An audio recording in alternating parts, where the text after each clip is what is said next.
Padre, esta mañana queremos darte gracias a ti, Señor, por la oportunidad que nos das de reunirnos en pos de ti.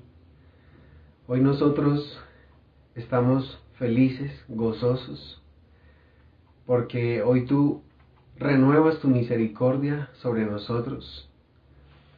El hecho de podernos levantar hoy, podernos conectar a esta reunión, poder escuchar tu palabra, tener la capacidad de poder escuchar, de poder ver, de poder sentir y sobre todas las cosas, tener el privilegio de poder escucharte a ti. Para nosotros es un inmenso privilegio y un gozo, Señor, porque hoy muchos no tienen ese privilegio, pero te damos gracias a ti porque tú nos has llamado a salvación y nos has escogido por tu gran amor y tu misericordia para con cada uno de nosotros, Padre. Esta mañana nosotros queremos disponer nuestro corazón para ti, Señor, para escucharte, para crecer, para ser edificados y santificados por medio de tu palabra, por lo cual te pedimos que nos hables, que tú esta mañana hagas una obra maravillosa, una obra poderosa, portentosa en nuestro corazón a través de tu Santo Espíritu y tu palabra hablada. Por favor, Señor, ayúdanos a no distraernos en este momento, en este tiempo, sino que podamos disponer nuestro corazón, disponer nuestros sentidos, nuestra mente, nuestras emociones y todo nuestro ser para escucharte a ti. Nos conviene escucharte, Señor. Esto simplemente es una muestra de tu amor para nosotros, el hecho de que en esta mañana podamos escucharte a ti. Así que nos disponemos, Padre, para estar atentos a tu voz, a tu consejo, Señor, porque queremos ser como tu Hijo Jesús, cada día más como Jesús. Queremos, Señor, crecer conforme a la imagen del varón perfecto. Y esto lo haces solo a través de tu palabra y a través de tu poder y tu gracia. En el nombre de Jesús, a ti sea la gloria y el honor por lo que harás esta mañana en nuestras vidas. Gracias te damos, Señor. En Cristo Jesús, Señor nuestro. Amén.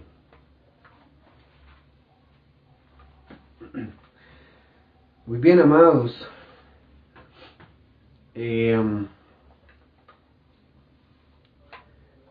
Yo les invito a que me acompañen al Evangelio de Marcos, capítulo 10, del versículo 17 al 31.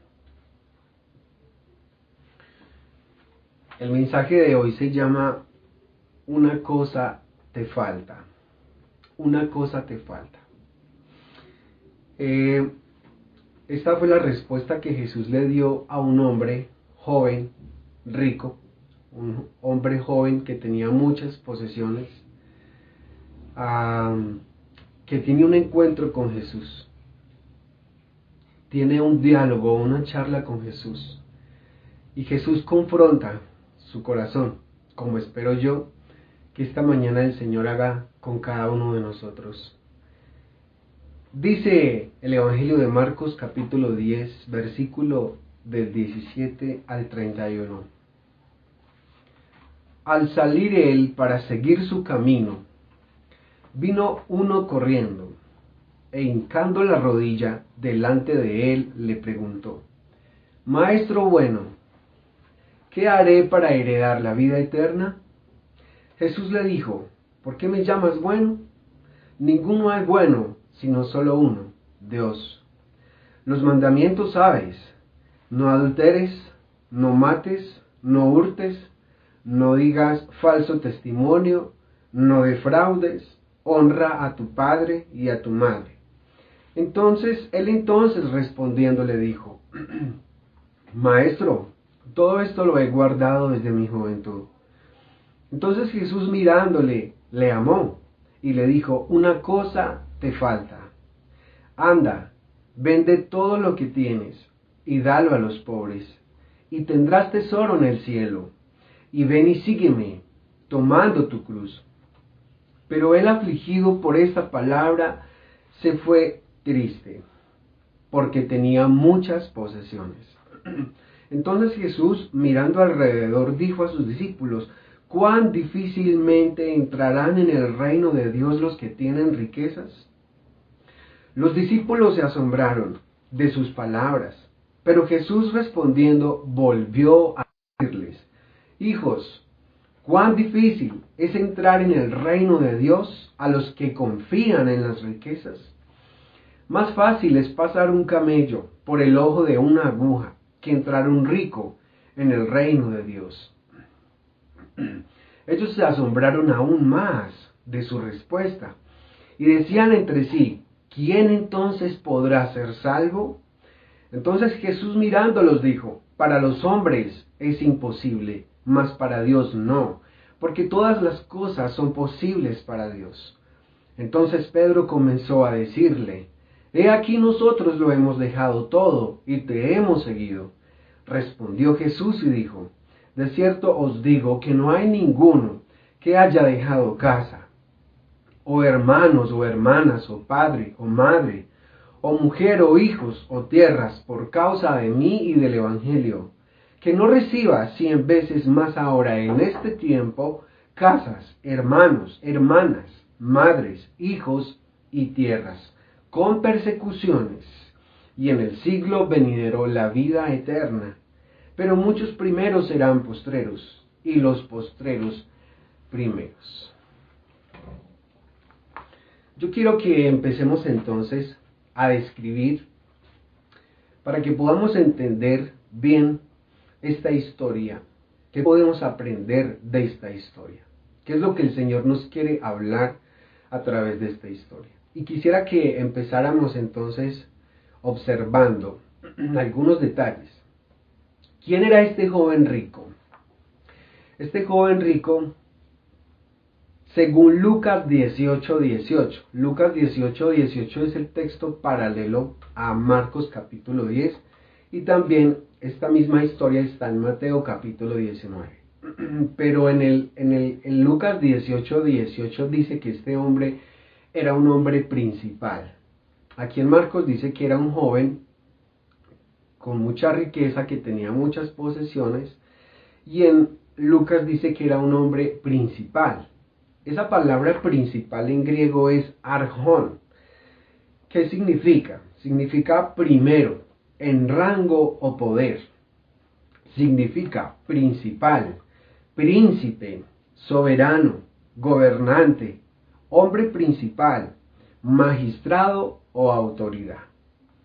De manera que no podemos saber con exactitud quién era este hombre, cuál era su profesión, cuál era la profesión que este hombre desempeñaba o desarrollaba en su vida. Pero lo que sí podemos entender por los detalles que nos da este texto es que este hombre era un hombre muy importante entre los judíos. Además de que era un hombre que tenía muchas riquezas.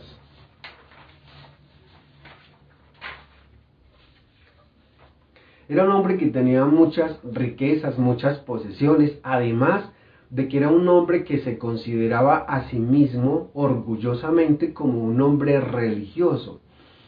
Era un hombre que pensaba que podía ganarse su propia salvación por su propio esfuerzo. Pero en este encuentro Jesús le demuestra que estaba muy equivocado y que no era así. Entonces, después de identificar, después de que tenemos claro en este momento quién era este hombre, las características de este hombre, quisiera que observáramos dos cosas que podemos ver en este texto. Dos cosas que nos ayudan a aclarar la preocupación que este hombre tenía. La preocupación que tenía por heredar la vida eterna, la preocupación que este hombre tenía por su propia salvación. Dicho sea de paso, no sé cuántas veces tú, no importa cuántos años lleves en la iglesia, o quizás alguien que me está escuchando esta mañana, nuevo en la fe, que nunca había escuchado quizás del Evangelio, que quizás nunca ha escuchado que le prediquen de Cristo, de la salvación, de la cruz, del sacrificio de Cristo. Pero bueno, en este caso sé que la gran mayoría que me escucha es un público creyente, que hace parte de la iglesia. Y yo no sé cuántas veces tú te has detenido en tu vida, has hecho un alto en tu camino para preguntarte por tu salvación. No sé si cuántas veces lo has hecho. Has tomado un tiempo para pensar o definir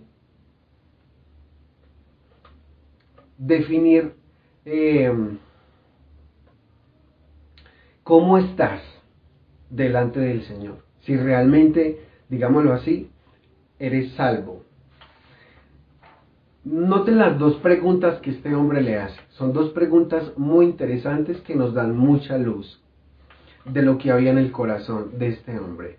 Y una pregunta está en el versículo 17 y es: ¿qué haré para heredar la vida eterna? Y la otra pregunta que él hace está en el texto paralelo que está en Mateo 19, versículo 20. ¿Cuál es la otra pregunta? Es: ¿qué más me falta? Pero quiero comenzar primero con la primera pregunta que este hombre le hace a Jesús: ¿qué haré para heredar la vida eterna? Quizás muchos de nosotros inconscientemente hemos pensado que podríamos ganarnos nuestra propia salvación por nuestro propio esfuerzo o por nuestras propias obras. Pues esto era lo que le estaba pasando a este hombre. ¿Y por qué lo digo? ¿Por qué lo menciono? Porque yo me he encontrado con muchos cristianos, con muchos creyentes que piensan que por hacer demasiadas cosas buenas son salvos. Pero vamos a ver y vamos a aprender a través de la vida de este hombre que no necesariamente es así. Creo que es un concepto que la mayoría de nosotros tenemos muy claro. Estoy seguro que si yo les preguntara en este momento si la salvación es por las obras o es por la fe, yo sé que tú ahí donde estás, desde tu casa, me podrías responderte a ti mismo, podrías decir: no, la salvación es por la fe. Y eso creo que lo tenemos muy claro.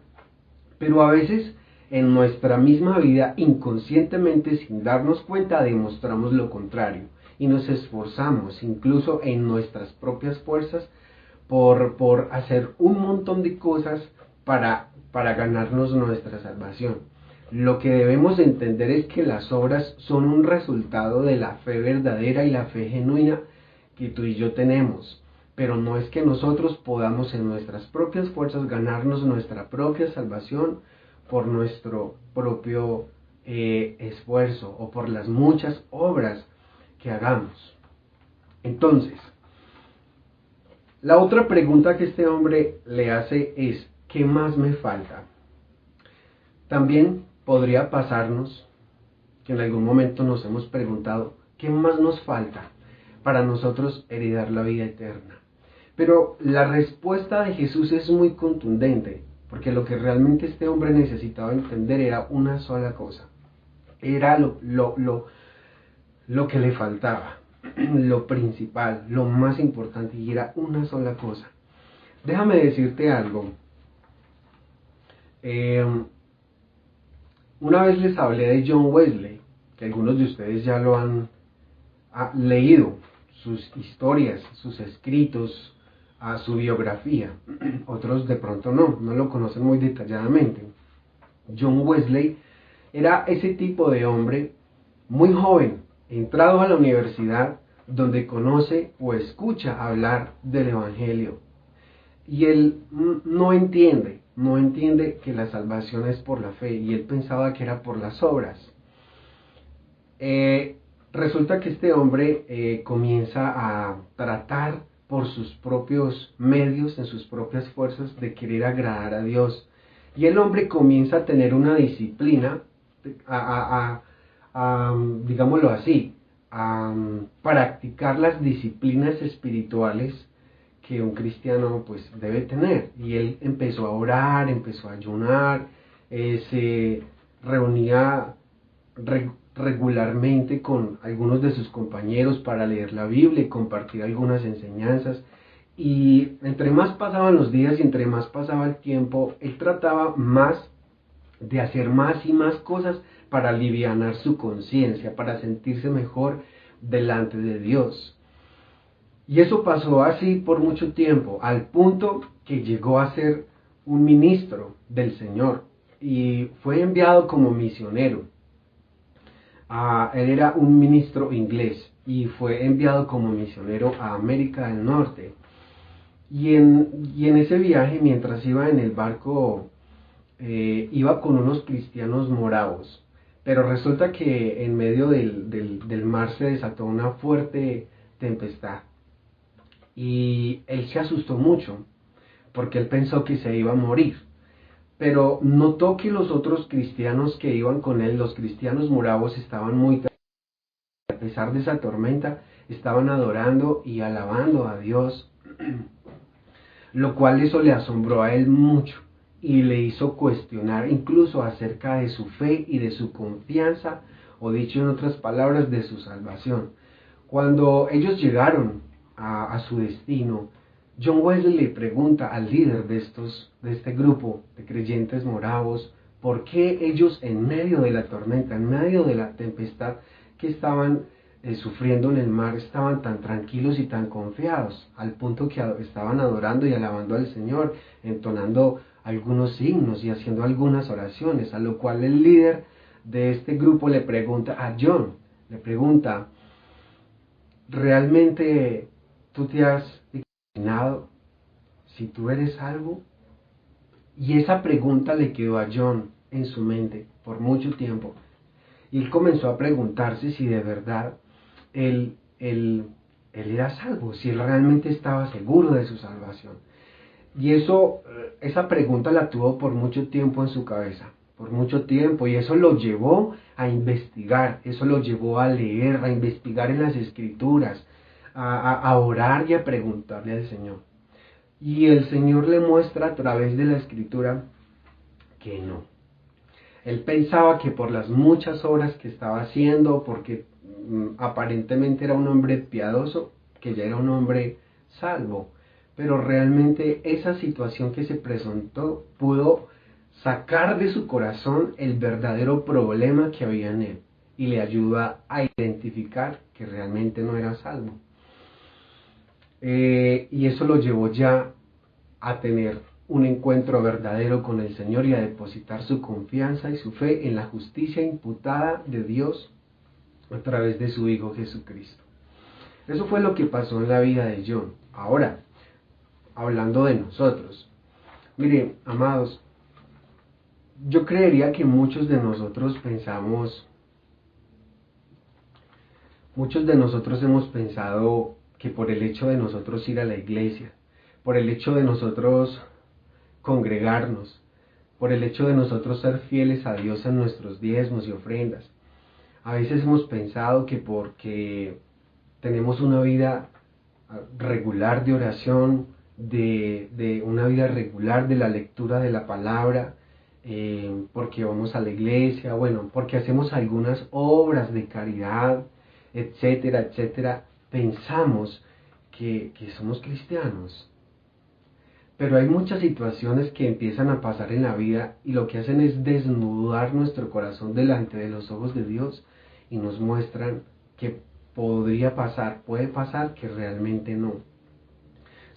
Las personas el día que se mueran se van a encontrar con esa sorpresa. ¿Saben cuántas personas cuando mueran se van a dar cuenta? Pensaban que eran cristianos porque iban a una iglesia y tenían el nombre de creyentes, pero ese día, el día que estén frente al trono del Señor en el juicio final, se darán cuenta que no lo fueron.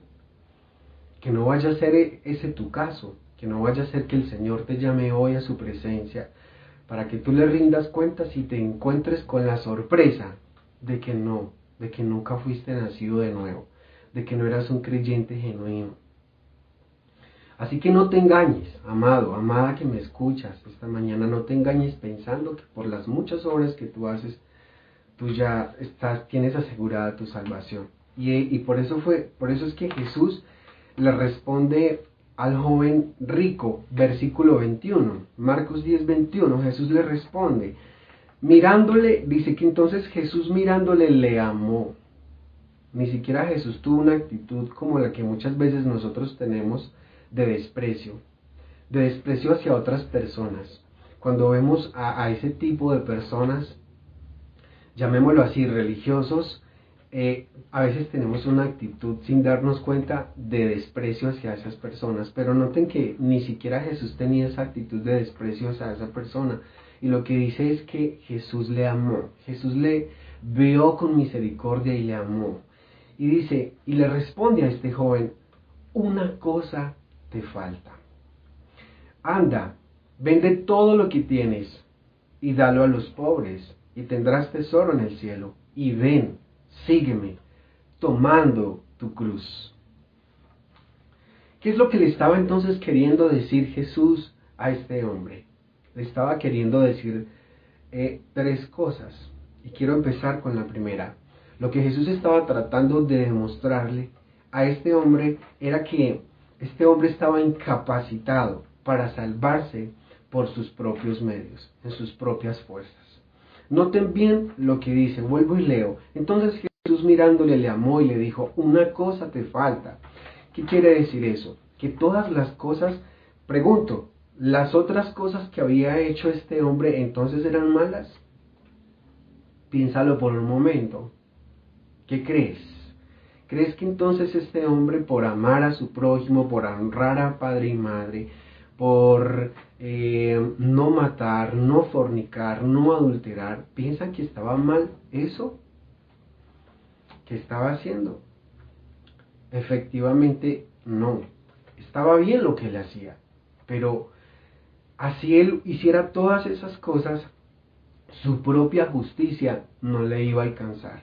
Así él hiciera todas esas cosas, así él tratara de obedecer los 10 mandamientos al pie de la letra, su justicia no le alcanzaba. Y está demostrado por la palabra que ninguno de nosotros, por más que tratemos de obedecer la ley así en nuestras propias fuerzas al pie de la letra, es imposible que seamos salvos por nuestros propios medios. Mire lo que dice Santiago capítulo 2, versículo del 8 al 11. Dice Santiago 2 del 8 al 11. Si en verdad cumplís la ley real conforme a la Escritura, amarás a tu prójimo como a ti mismo, dice, bien hacéis. Pero si hacéis acepción de personas, cometéis pecado y quedáis convictos por la ley como transgresores. Porque cualquiera que guardare toda la ley, pero ofendiere en un punto, se hace culpable de todos. Porque el que dijo, no cometerás adulterio, también ha dicho, no matarás. Ahora bien, si no cometes adulterio, pero matas, ya te has hecho transgresor de la ley. ¿Notan por qué? Ahí está la respuesta, por qué nosotros, si nosotros transgredimos solo un punto de la ley, dice la palabra que nos hacemos culpables de todos los mandamientos. Por eso es imposible para ti que me escuchas, y para mí salvarnos por nuestros propios medios, por nuestro propio esfuerzo. Así que creo que eso ya lo tenemos muy claro. Debemos confiar en la justicia imputada de Dios a través de su Hijo Jesucristo, por ti y por mí. No hay otra manera de que nosotros seamos salvos. Pero hay otra cosa que Jesús le estaba mostrando en este versículo 21 de Marcos 10, que Jesús estaba tratando de mostrarle a este hombre, que hoy también lo hace contigo. Escucha muy bien. Una cosa te falta, le responde Jesús. Anda, vende todo lo que tienes y dalo a los pobres y tendrás tesoro en el cielo. Pero mira la respuesta, la acción de este joven. Dice el versículo 22. Pero él, afligido por esta palabra, se fue triste, porque tenía muchas posesiones. Tristemente, Tristemente este hombre no entendió lo que Jesús le estaba queriendo decir. Y esto mostró del corazón de este joven el ídolo que él tenía. ¿Cuál era el ídolo entonces? Yo creo que ya lo identificaste. ¿Cuál era el ídolo que este hombre tenía en su corazón? Era el amor al dinero, el amor a las riquezas. Dice Mateo capítulo 6 versículo 24 respecto a las riquezas: ninguno puede servir a dos señores, porque o aborrecerá al uno y amará al otro, o estimará al uno y menospreciará al otro.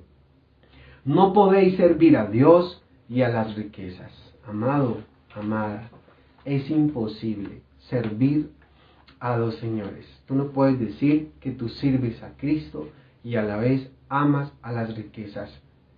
Eso es imposible. Por lo general, cuando uno tiene un ídolo en su corazón, uno se inclina más o por servir a Cristo, por seguir a Cristo, o por seguir el capricho de su propio corazón, su ídolo. Iglesia, entonces pregunto, porque alguien podría estarse preguntando en este momento, ¿entonces es malo tener riquezas? No. De hecho, en la Biblia podemos ver a muchos hombres que tuvieron mucho dinero, que tuvieran muchas riquezas, muchas posesiones, como los patriarcas, por ejemplo, como Abraham. La misma Biblia dice que Abraham era un hombre riquísimo. Así que tener riquezas no es pecado. ¿Qué es lo que está mal entonces? ¿Qué es lo que está queriendo decir Jesús en el versículo 24? Pero Jesús respondiendo volvió a decirles: hijos, cuán difícil es entrar en el reino de Dios. A los que confían en las riquezas, ahí está el problema. El problema no es tener las riquezas, el problema es que tú hagas de las riquezas tu Dios, que tú hagas de las riquezas tu ídolo, que tú confíes, en otras palabras, en las riquezas. ¿Por qué?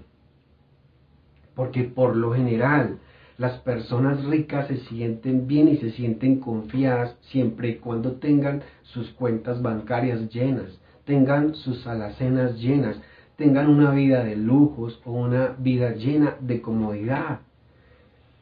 Ahora, tal vez tú no eres rico, pero sí podría pasar que tú confíes en lo que tienes, que tú tengas puesto tu corazón sin darte cuenta, tu confianza en las cosas que Dios a ti te ha dado.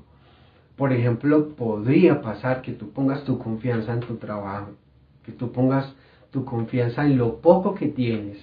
Quizás te ganes un mínimo y quizás tu confianza está puesta en ese mínimo. O quizás te ganas 2 salarios mínimos y tienes tu confianza puesta en esos 2 salarios mínimos.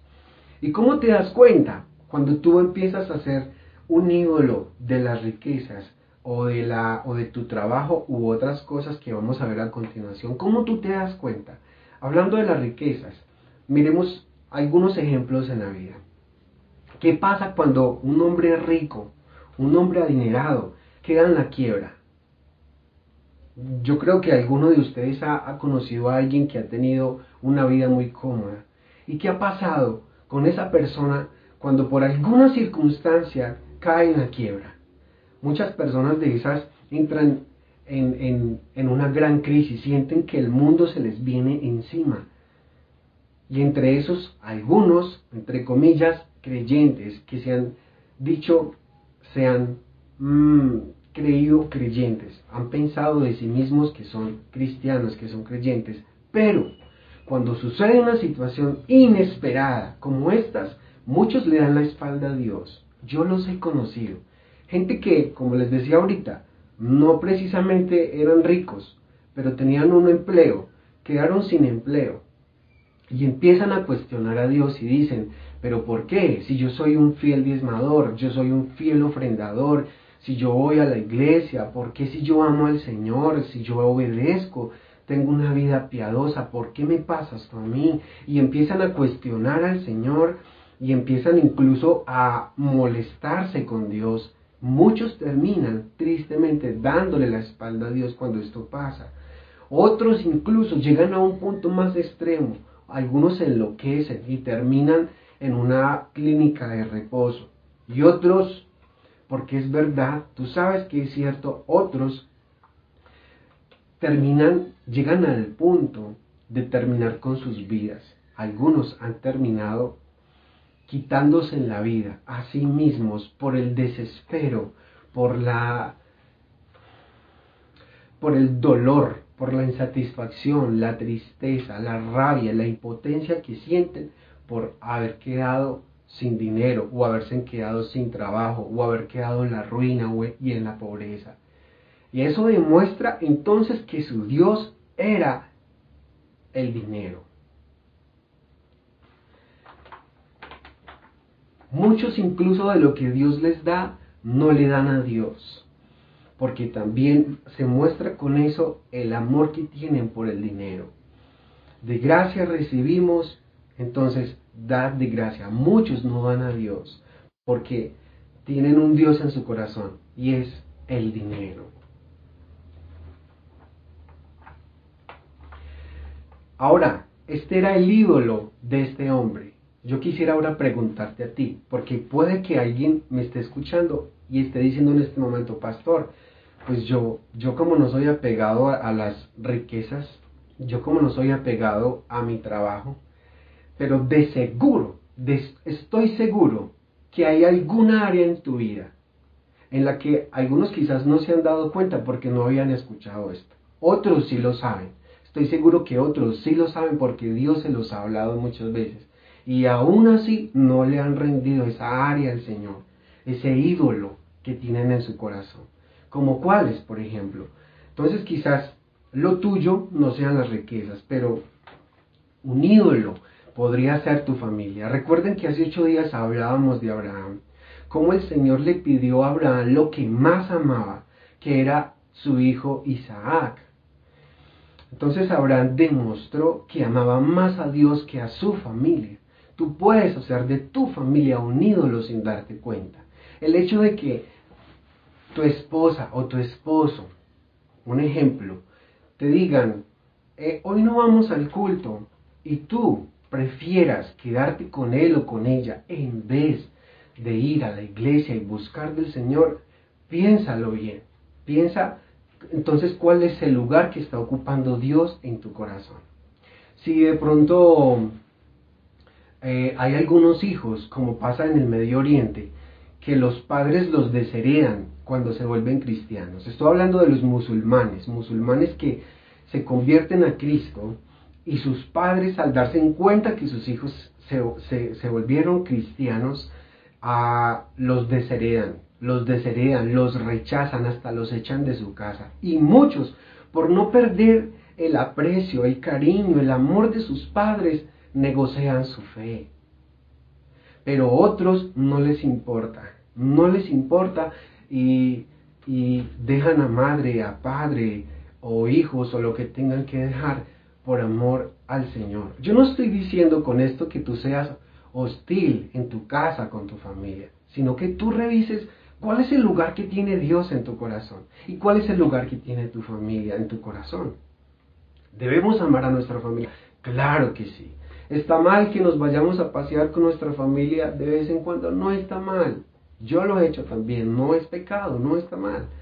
La cuestión es cuando tú vuelves a tu familia tu ídolo. Para otros quizás podría ser el trabajo. ¿Cuántas personas entre nosotros, antes de tener trabajo, dependían de Dios? Iban juiciosos a la iglesia. Oraban incluso pidiendo al Señor por un empleo. Y a lo más el Señor abrió una puerta de bendición y les da su empleo, les da un buen trabajo. Ya muchos incluso no tienen tiempo para Dios porque viven ocupados trabajando. Ya no hay tiempo para orar, ya no hay tiempo para buscar al Señor, ya no hay tiempo para leer la Biblia, ya no hay tiempo para ir a la iglesia porque tengo que trabajar mucho. Y pierden de vista que el que les dio ese empleo fue Dios mismo. Para otros su Dios podría ser el estudio. También otros que anhelaban estudiar la carrera de sus sueños. Y a lo más Dios les provee los recursos para estudiar. También se olvidan del Señor. Conocen algunos amigos en la universidad y se olvidan de los principios que tenían en su corazón basados en la palabra. Se olvidan de Dios. Les dio la gracia y los recursos para poder estudiar la carrera de sus sueños. Viven ocupados, estudian demasiado tiempo para Dios. Otros pueden ser hobbies. Creo que todos tenemos hobbies. Hay algo que, por ejemplo, como ver deportes. Yo soy uno que a mí me gusta mucho el fútbol. Y yo sé que la gran mayoría de hombres que me escuchan esta mañana les encanta el fútbol. Uno disfruta de eso. El problema es cuando hablamos de fútbol o de los deportes nuestro Dios. ¿Y cómo nos damos cuenta de eso? Cuando, por ejemplo, hay un mundial, no nos digamos mentiras. Cuando hay un mundial y juega Colombia, supongamos que juega Colombia y está en cuartos de final.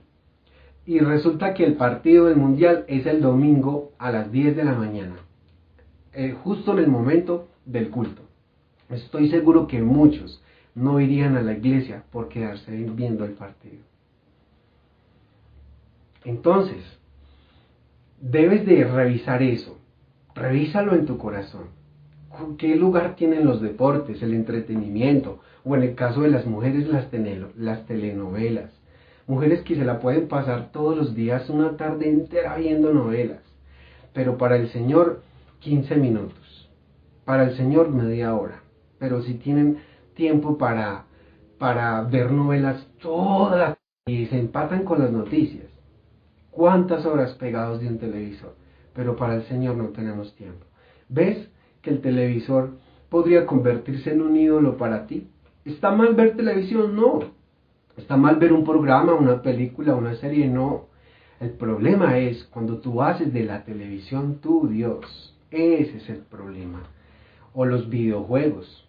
Hay algunos que también, a mí me pasó. Yo era una persona adicta a los videojuegos. Se los confieso. Hace algunos años atrás, el Señor tuvo que tratar esa área conmigo. Y yo tuve que rendirle esa área de mi vida. El Señor me costó horrores.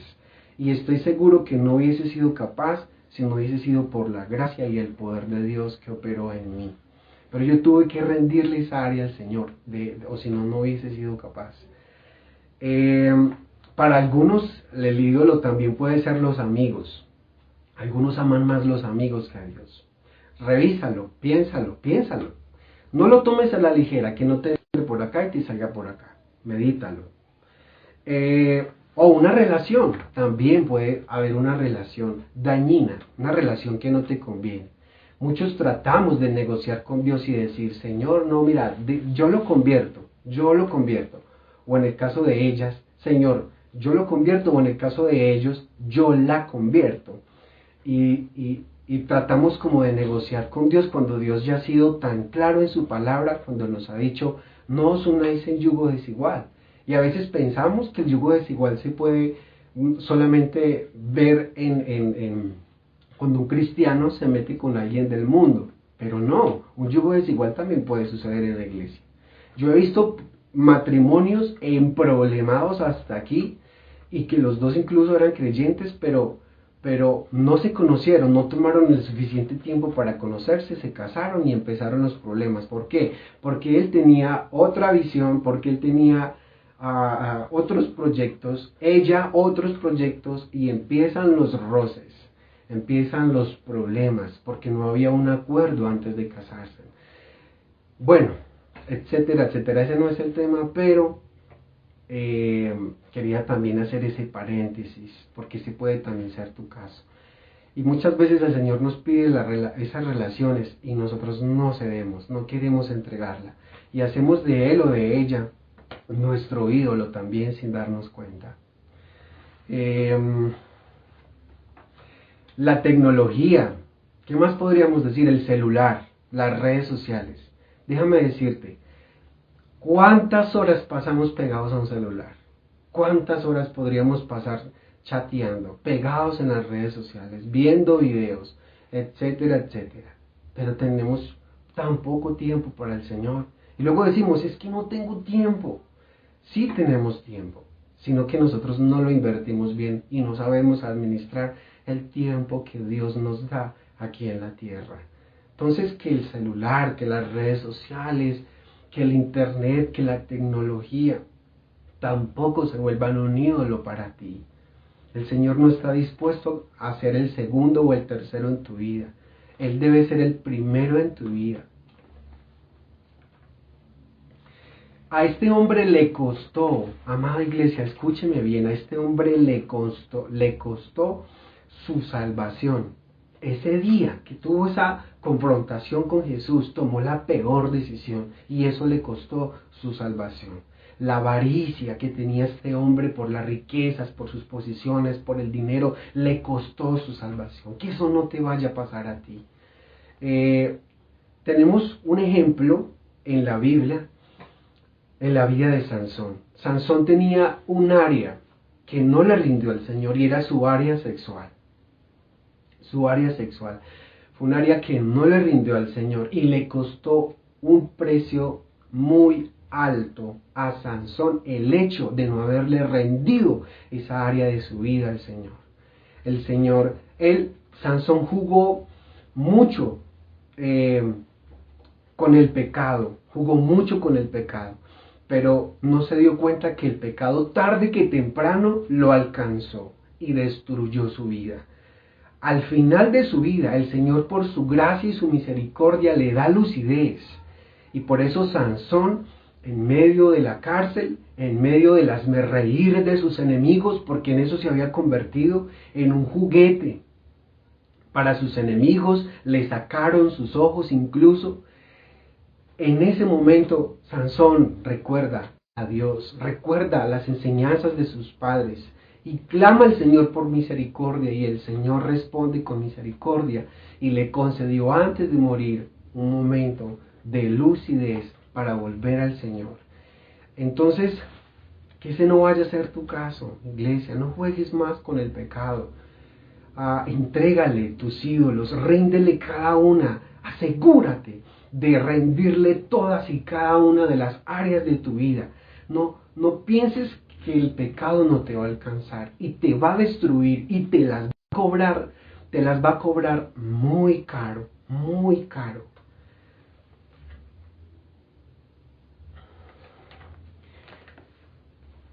Entonces, ¿qué tenía que hacer este hombre? Y esto nos lleva al tercer punto.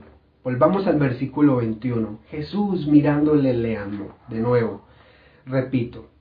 Y Jesús le dijo, una cosa te falta, anda, vende lo que tienes y dalo a los pobres, y tendrás tesoro en el cielo, y ven y sígueme tomando tu cruz. Pareciera que Jesús le estuviera pidiendo dos cosas. ¿Cuáles dos? Vaya, venda lo que tienes, dalo a los pobres, y la segunda, y ven y sígueme. Pero no es así. Por eso al principio del versículo Jesús le dice, una cosa te falta. Una cosa te falta. ¿Qué está queriendo decir Jesús con eso? Lo que está queriendo decir Jesús con eso es que ninguno de nosotros podemos ser verdaderamente sus seguidores o sus discípulos si no estamos dispuestos a rendir nuestras vidas al Señor. Si no estamos dispuestos a rendirlo todo al Señor. Y sé que eso cuesta horrores, pero tengo una buena noticia para ti y ya vamos para allá. Déjame decirte por qué no puedes ser discípulo del Señor y a la vez amar otras cosas que compiten con Dios. No es posible. Dice Lucas, capítulo 14, versículos 25 al 33. Grandes multitudes iban con él, y volviéndose les dijo, si alguno viene a mí, y no aborrece a su padre, y madre, y mujer, e hijos, y hermanos y hermanas, aún también su propia vida, no puede ser mi discípulo. Y el que no lleva su cruz, notan lo que dice Marcos 10:21. Jesús le está diciendo a este joven, ven y sígueme tomando tu cruz. Entonces dice Lucas 14:27, y el que no lleva su cruz y viene en pos de mí, no puede ser mi discípulo. Porque ¿quién de vosotros, queriendo edificar una torre, no se sienta primero y calcula los gastos a ver si tiene lo que necesita para acabarla? ¿Quién de ustedes, dicho en nuestro lenguaje actual, ¿Quién de nosotros se metería en una deuda con el banco para pagar una casa sin primero calcular los gastos? Que no vaya a ser que luego no tengas con qué pagarle al banco y te embarguen y te quedes sin lo uno y sin lo otro. Eso es lo que está queriendo decir Jesús. Entonces, ¿quién se sienta a edificar una torre si no se sienta primero a calcular los gastos para mirar si tiene todo lo que necesita para acabarla? No sea que después que haya puesto el cimiento y no pueda acabarla, todos los que lo vean comiencen a hacer burla de él. Este hombre comenzó a edificar y no pudo acabar. O que el rey, al marchar a la guerra contra otro rey, no se sienta primero y considera si puede hacer frente con 10,000 al que viene contra él con 20,000. Y si no puede, cuando el otro está todavía lejos, le envía una embajada y le pide condiciones de paz. Así pues, cualquiera de vosotros que no renuncia a todo lo que posee, no puede ser mi discípulo. Muy claro está haciendo Jesús y lo repito. Así pues, cualquiera de vosotros que no renuncia a todo lo que posee, no puede ser mi discípulo. Es confrontante, es duro. Escuchar esto es duro. Te pregunto, después de escuchar esto, ¿estás dispuesto a pagar el precio? ¿Realmente quieres seguir a Jesús y ser su discípulo? ¿Quieres heredar la vida eterna? ¿Estás dispuesto entonces a pagar el precio? Es verdad, alguien podría estar diciendo en este momento, pastor, Jesús pagó el precio. Sí, Señor, claro que sí. Jesús pagó el precio, gloria a Dios. Pero el mismo Jesús que pagó el precio está diciendo, si tú no renuncias a lo que posees por mí, si yo no soy el primero en tu vida, no puedes ser mi discípulo. Así que esto es algo que no podemos hacer en nuestras propias fuerzas. Hay una pregunta que los discípulos, después de escuchar a Jesús cuando tiene esta charla con este joven, hay una incógnita en la mente de los discípulos que está en el versículo 26, Marcos 10, 26, y estoy seguro que más de uno en este momento se podría estar preguntando eso. ¿Cuál? Entonces dice, ellos se asombraron aún más, diciendo entre sí, ¿quién entonces podrá ser salvo? Si lo dejamos hasta ahí, cualquiera de nosotros diría, no. Entonces, ¿quién de nosotros podría ser salvo, pastor? Ni usted ni nosotros. Y es verdad. Ninguno de nosotros sería salvo, porque en realidad, en nuestras propias fuerzas, no lo podemos hacer.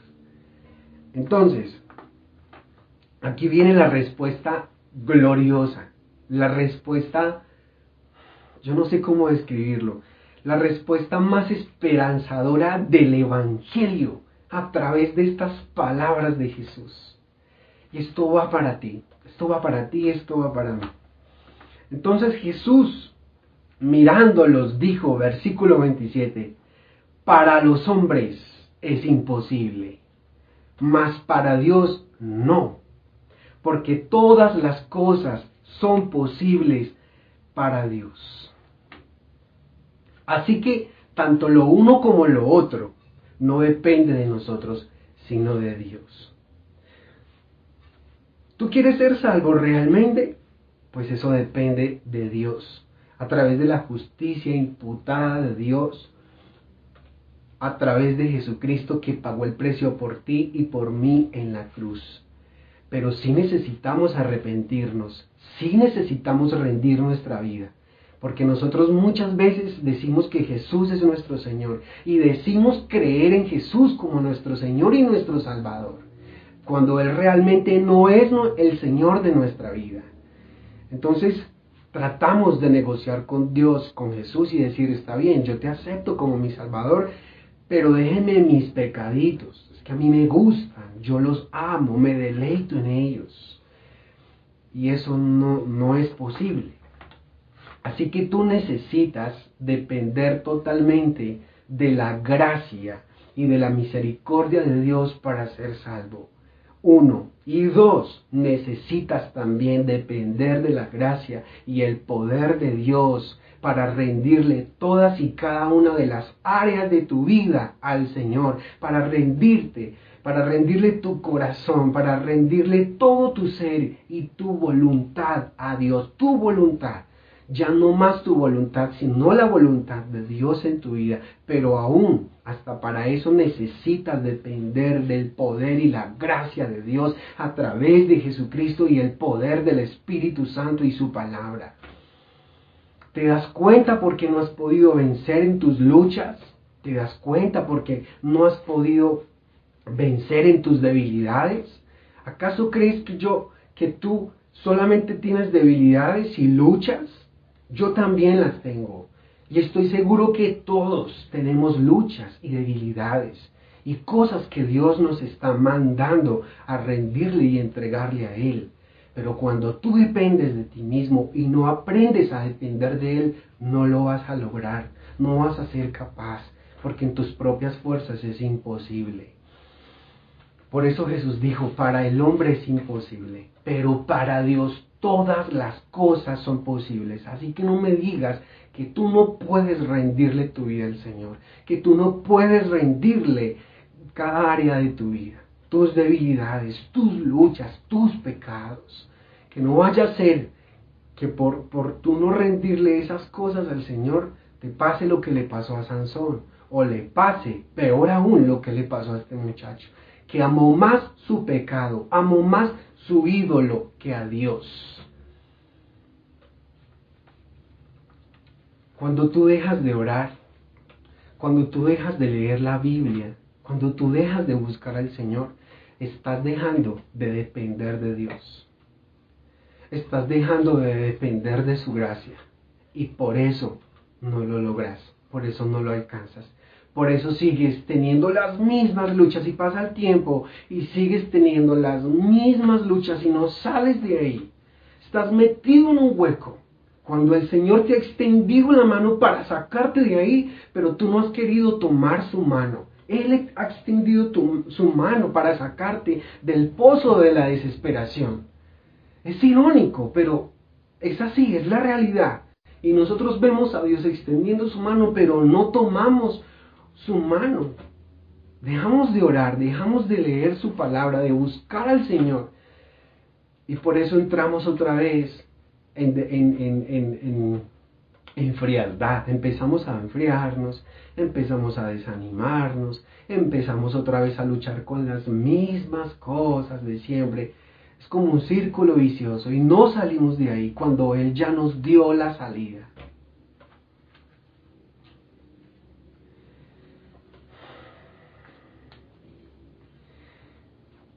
El resultado final entonces, ¿cuál es, iglesia? Dice Marcos 10:28. Entonces Pedro comenzó a decirle, he aquí, nosotros lo hemos dejado todo y te hemos seguido.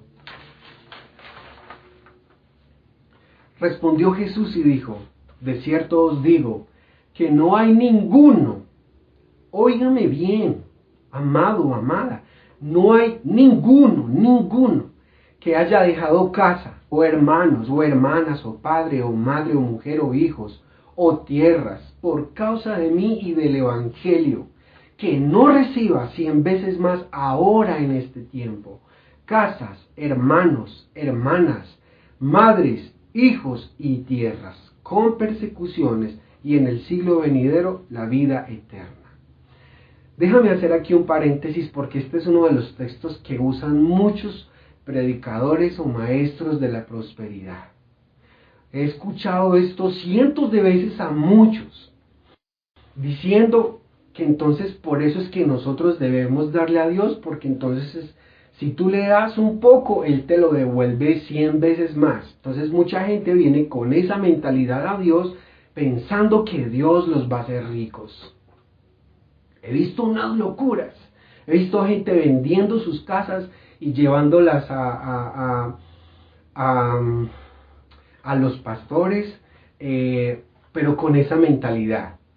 Porque de hecho en el inicio de la iglesia primitiva dice la palabra que los cristianos vendían sus posesiones y ponían el precio de lo vendido a los pies de los apóstoles.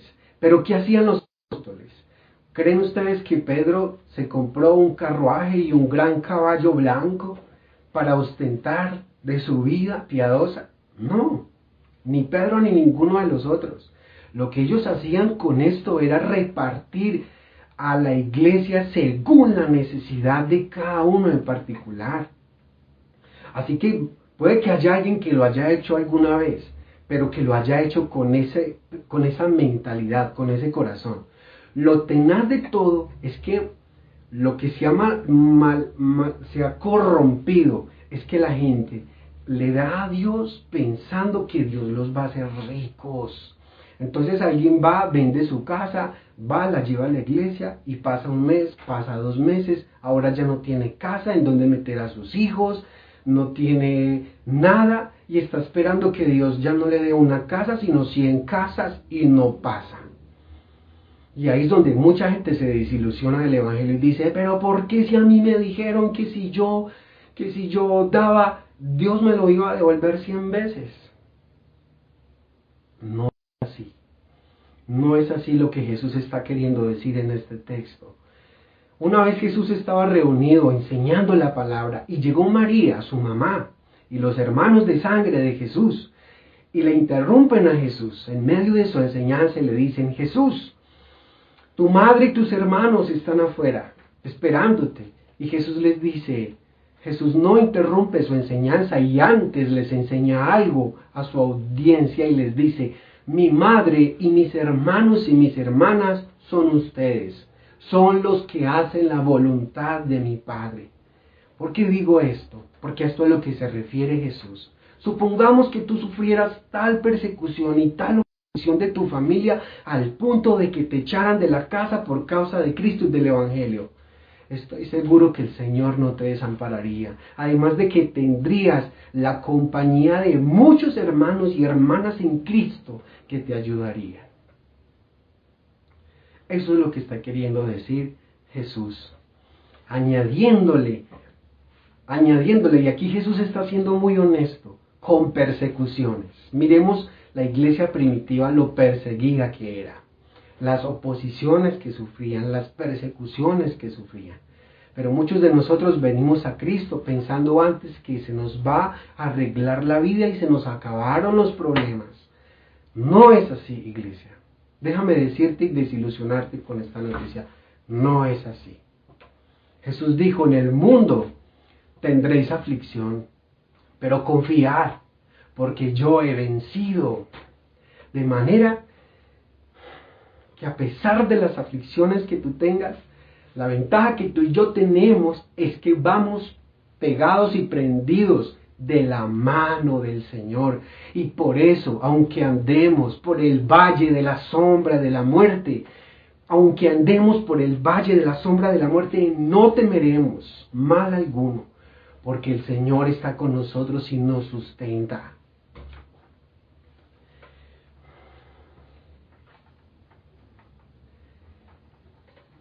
Dice entonces que recibiremos 100 veces más en este tiempo casas, hermanos, hermanas, madres, hijos y tierras, con persecuciones y en el siglo venidero la vida eterna.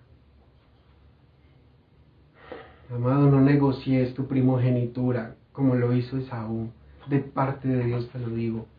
No negocies tu primogenitura como lo hizo Esaú, que negoció su primogenitura con su hermano por un plato de lentejas. En el momento justamente en que tenía mucha hambre, y así es Satanás, así es el enemigo, él conoce tu necesidad, él sabe en qué momento tú estás tan débil y tan vulnerable, y es cuando él viene con su tentación y empieza a hacerte pensar, quiere hacerte razonar, quiere tentarte con sus palabras, con sus ofertas, y muchos tristemente terminan negociando su primogenitura. Y además de lo que Jesús les ha prometido dar a aquellos que rinden sus vidas y que le siguen. Dice también el versículo 21 de Marcos 10 que tendrás tesoros en el cielo. Tendrás tesoros en el cielo. La palabra nos habla de recompensas. Así también como nos habla de grados de castigo en el infierno, también la palabra nos enseña de recompensas en el cielo. Así que no te desanimes, continúa adelante, ríndele tu vida al Señor. ¿Qué es lo que te falta por entregarle al Señor? ¿Qué es lo que te falta? Piénsalo por un momento, identifícalo en tu corazón y ríndeselo al Señor. Que estoy seguro, sin temor a equivocarme, que el Señor no te dejará avergonzado y te respaldará. Así que, como conclusión, iglesia, tendría que decir que lo único verdaderamente importante es que lo verdaderamente importante, lo que nos hace falta, lo que realmente tenemos que tener claro y entendido en nuestro corazón para heredar la vida eterna es que tú le rindas tu vida al Señor completamente. En otras palabras, que tú te arrepientas de tus pecados y le entregues tu corazón al Señor y cree por la fe en el Señor, en Jesús como tu Salvador. Y entonces así, y solo así tendrás una amplia entrada a la vida eterna. Pero recuerda, no en tus fuerzas, no lo puedes hacer en tus fuerzas. Esto solo lo puedes hacer en dependencia del Señor. Dice la palabra, y termino con esto, que nosotros somos salvos por la gracia, dice, por la gracia de Dios, mediante la fe en Jesucristo nuestro Señor. Así que aprovecha este momento, quiero que oremos, pero quiero que por favor seas consciente de lo que has escuchado y revisa en tu corazón qué te falta, qué es lo que Dios en este momento te está mostrando y te está mandando a hacer, que tú le entregues, que tú le rindas. O quizás tú no has tenido todavía una fe genuina en Jesús como tu Salvador y piensas que por hacer muchas cosas tú serás salvo, cuando lo que realmente necesitas es confiar en la obra sustitutiva de Jesús en la cruz por ti y por mí. Vamos a orar. Padre, en esta mañana queremos darte gracias, Señor, por tu palabra. Queremos darte gracias, Señor, porque aunque a veces nos incomoda ser confrontados, a veces nos produce cierta incomodidad cuando escuchamos palabras tuyas que confrontan nuestra realidad, nuestras vidas, nuestro corazón. Pero tú mismo dijiste, Jesús, que tus palabras son vida, que tus palabras son vida, Señor. Y yo te pido precisamente que en esta mañana tú produzcas vida en el corazón de cada uno y de cada una que me escucha, Señor. Yo no los puedo persuadir, yo no los puedo obligar, Señor. Yo no conozco sus corazones, pero tú sí. Tú conoces sus corazones, tú conoces sus luchas, sus debilidades, sus pecados. Tú conoces las áreas de su vida que no te han rendido aquí. Y yo te ruego, Espíritu Santo, en esta mañana que tú les convenzas de pecado, de justicia y de juicio. Que en esta mañana tú les concedas, por medio de tu misericordia, por tu gran misericordia, por tu gracia, Señor, y por tu amor, que tú les concedas a los que me escuchan un arrepentimiento, Señor. Que tú les concedas que se arrepientan de sus pecados y que vengan a ti en arrepentimiento y fe en ti, Jesús, y fe en ti, en tu obra sustitutiva en la cruz del Calvario por nosotros. Fe, Señor, en la obra que tú hiciste en la cruz del Calvario por nosotros, Señor. Yo te ruego que esta mañana tú nos limpies por medio de tu palabra y que tengas misericordia de nosotros. Por favor, danos lucidez y abre nuestros ojos para poder ver lo que aún no hemos visto, para poder entender lo que nos ha costado tanto entender y así poder obedecerte. Hoy reconocemos y entendemos que por nosotros mismos no podemos hacerlo y que por eso necesitamos depender de ti, de tu gracia, de tu poder, de ti, Espíritu Santo, por lo que yo te pido que tú nos tengas misericordia de nosotros y nos capacites y obres en nuestro corazón, Señor. Obra ahora mismo en nuestro corazón y ayúdanos, Señor, ayúdanos para ser cada día más como tú, Jesús, además de que queremos que cuando partamos de este mundo, cuando nuestro espíritu salga de este cuerpo terrenal, nos encontremos contigo eternamente y podamos ver tu rostro cara a cara. Esa es la esperanza que hoy me acompaña, la esperanza que me y espero, Señor, que esa sea la esperanza de cada hermano y cada hermana que me escucha en esta mañana y aún de aquellos que quizás hoy me escuchan por primera vez, para que rindan sus vidas a ti y te reciban como su Señor y su Salvador personal. En el nombre de Jesús te damos gracias por este tiempo, gracias por permitirnos reunir a través de estos medios para escuchar tu palabra. Muchas gracias, Señor. Es un gozo para nosotros y un privilegio el haberte escuchado a ti, en la porción que tú habías preparado para nosotros. Encomendamos nuestras vidas en tus manos y te pedimos que nos bendigas esta semana, que nos guardes, que nos sustentes con tu gracia y tu misericordia. En el nombre de Jesús te lo pedimos. Amén y amén. Muy bien, amado, me tomé unos minutos de más, pero era necesario hacerlo. Te convenía y te conviene haber escuchado lo que hoy escuchaste. Creo que hoy puedes determinar muchas cosas. Dios te bendiga mucho, que acabes de disfrutar este fin de semana, que puedas descansar, disfrutar de tu familia en la tarde y bueno, esperaremos entonces en el transcurso de esta semana qué va pasando. Les estaremos informando en el grupo de la PIB qué cosas haremos esta semana dependiendo de las restricciones que el gobierno nos ponga.